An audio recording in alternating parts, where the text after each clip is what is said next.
गर्भवती हिरनी। एक जंगल में बहुत सारे जानवरों के बीच एक हिरनी भी रहती थी। वो गर्भवती थी और उसका एक बड़ा बच्चा भी था। एक दिन वो अकेले जंगल में दूर घास चरने के लिए चली गई। हिरनी दौड़ते हुए घने जंगल की ओर बढ़ गई। आगे चलकर एक जगह उसे सुंदर ताजी हरी घास दिखाई पड़ी। वो बहुत ही खुश होकर चरने लगी। वो बीच बीच में चारों तरफ देख लेती थी। उसके घर में स्थित बच्चा भी इधर उधर डोल रहा था, मानो कुछ बोल रहा था। हिरनी ने अपने पेट के बच्चे से बातचीत करना शुरू कर दिया। मेरे प्यारे बच्चे, मैं जानती हूँ तुम्हें भूख लगी है, इसीलिए उछल रहे हो। अरे रुको रुको, रुक जाओ, मैं तुम्हें खाना खिलाऊंगी जिसके लिए तुम मचल रहे हो। आहा, धीरज रखो, मैं तुम्हें मीठे बेर भी खिलाऊंगी और कई प्रकार के फलों का स्वाद भी चखाऊंगी। हिरनी ने घास के साथ साथ कुछ मीठे स्वादिष्ट बेर खाए और रसीले फल भी खाए।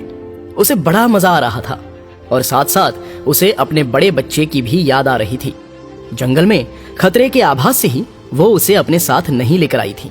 कुछ देर के बाद हिरनी का पेट भर गया और वो वहां से लौटने की इच्छुक हो गई।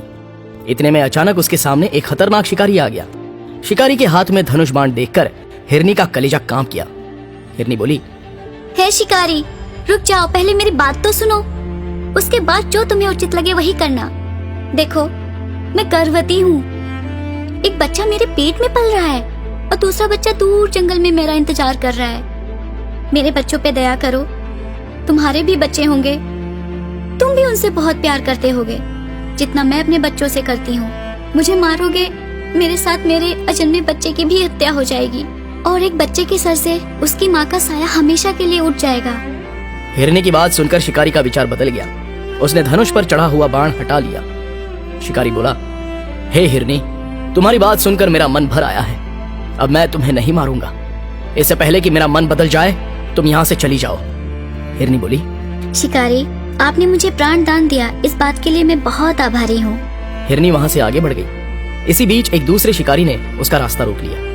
हिरनी बोली, हे शिकारी, मुझ पे दया कीजिए, मेरे बच्चे की खातिर मुझे जाने दीजिए। हिरनी ने उससे अपने प्राण बचाने के लिए बड़ी याचना की, लेकिन उस पत्थर दिल शिकारी का हृदय जरा सा भी नहीं पिघला। शिकारी बोला, मुझे तुम्हारी बातों से क्या लेना देना? तुम मेरे सामने शिकार बनकर आई हो और मैं तुम्हें मारकर अपने साथ ले जाने ही वाला हूँ। अगर घोड़ा घास से दोस्ती कर लेगा तो खाएगा क्या? तुम्हें मारकर मेरा और मेरे परिवार का पेट भर जाएगा, इसलिए तुम्हें मरना ही होगा।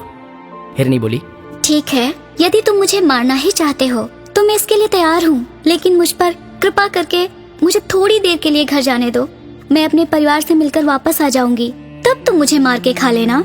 शिकारी ने हिरनी की बात नहीं मानी और निशाना साध ही लिया। हिरनी अपनी जान बचाने के लिए भाग खड़ी हुई।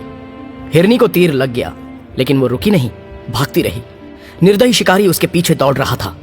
हिरनी गर्भवती होने के कारण बहुत तेजी से भाग नहीं पा रही थी।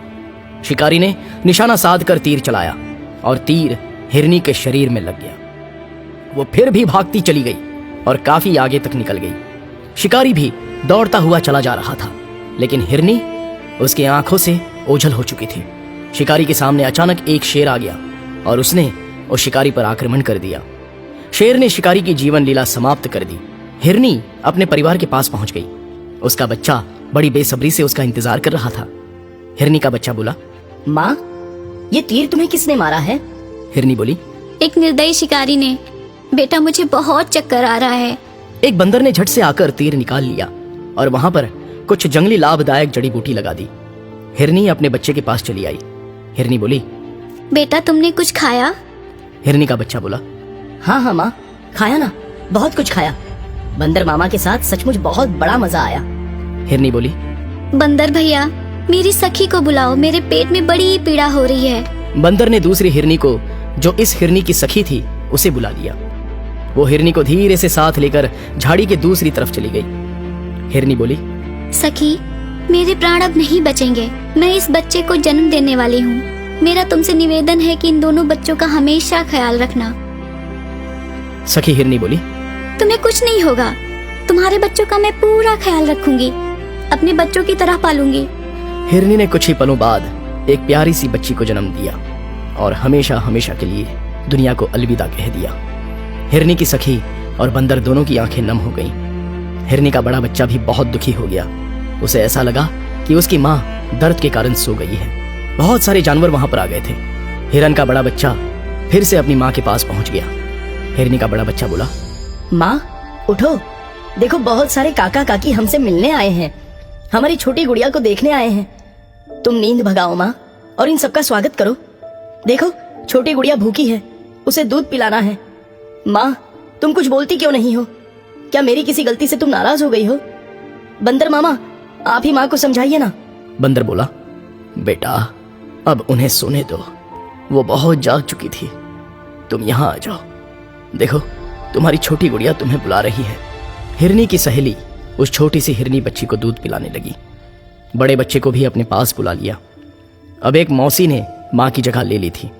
दोस्तों, ये बेजुबान प्राणी किसी को कोई कष्ट नहीं देते हैं, ये तो प्रेम से जीना चाहते हैं।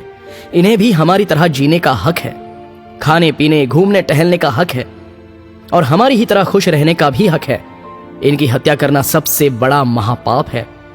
हमें सदैव जीवों पर दया करते हुए उन्हें सुरक्षा प्रदान करनी चाहिए।